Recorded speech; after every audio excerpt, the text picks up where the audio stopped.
I made this live action version of Kaiju number 8. Let me show you how I made it. For this project, I wanted to use the same workflow that they use in big budget movies to try to make this look like a big budget movie. I'm gonna be doing a little bit of what Marvel does and have a floating head. Everything else is gonna be CG. The first shot is the initial buildup of the transformation. Then we move into a close-up on the face. Then we have the climax of the transformation with this top-down view where the camera booms up. And lastly, we have the mysterious reveal of Kaiju number 8. I'm gonna try to follow these shots as close as I can, except for the reveal of Kaiju number 8, where I want to have him walking out of a bunch of smoke to try to make it more mysterious and hopefully a little bit more cool. Now, in order for this to be a live action, I need to film things, so I'm gonna turn into the best actor in the world and go film my shots.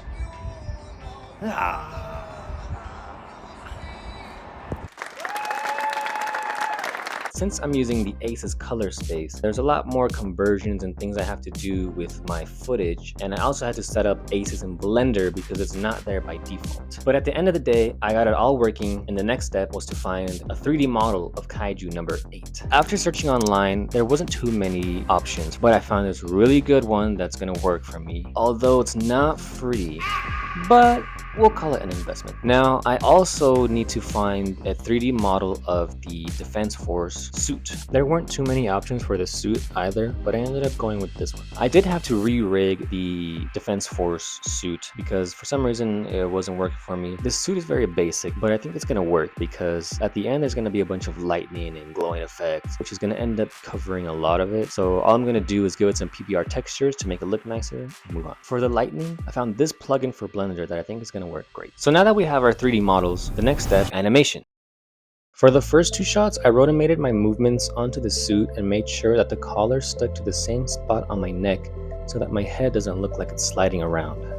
For the third shot, I wanted to try out the AI motion capture from Autodesk Flow Studio to try to speed along the process. The AI motion capture didn't give me the most accurate motion capture. I had to do a lot of cleanup, but it did give me a better base to begin with. And for the fully CG shots, I wanted to try out another AI animating software, Cascador. Now, I've studied animation, and the thing with animation is it takes a really long time. So I wanted to try to cut corners where I could to try to get this project out. I would eventually like to get a Rococo suit, but for now, that's out of the budget. For the lighting, I tried to find an HDRI image that best matched the lighting from when I filmed. This way, my live action things and my CG things will sit well together. After I finish with the 3D side of things in Blender, I need to render everything and get it into Nuke to composite everything together. In order to use the same compositing workflow that they do in big budget movies, I need to render everything out in an EXR format and make sure all of these boxes are checked. Having all of these layers available to you basically gives you the freedom in Nuke to adjust things like color, lighting, shadow without affecting